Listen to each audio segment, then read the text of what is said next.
ஈரோடு மாவட்டம் சத்தியமங்கலம் அருகே இருசக்கர வாகனத்தில் சாலையை கடக்க முயன்றவர் மீது மற்றொரு இருசக்கர வாகனம் மோதிய பதைக்க வைக்கும் சிசிடிவி காட்சி வெளியாகியுள்ளது. இது தொடர்பான கூடுதல் விவரங்களை எமது செய்தியாளர் ஜெயக்குமார் வழங்கிட கேட்கலாம். ஜெயக்குமார், வணக்கம். இந்த விபத்து எப்படி நிகழ்ந்தது, அது தொடர்பான விவரங்கள்? வணக்கம் பிரியங்கா.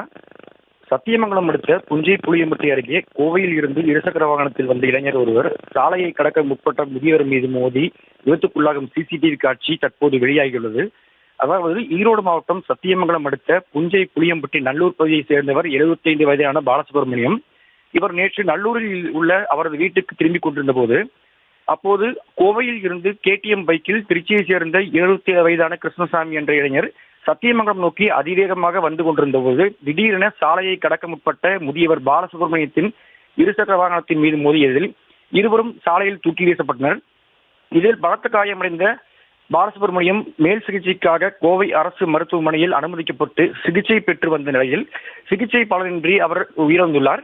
இதுகுறித்து புஞ்சை புளியம்பட்டி காவல்துறையினர் வழக்கு பதிவு செய்து விசாரணை மேற்கொண்டு வரும் நிலையில் விபத்துக்குள்ளாகியதில் இருவரும் இருசக்கர வாகனத்தில் இருந்து தூக்கி வீசப்படும் பதைக்கும் சிசிடிவி காட்சி தற்போது வெளியாகி உள்ளது.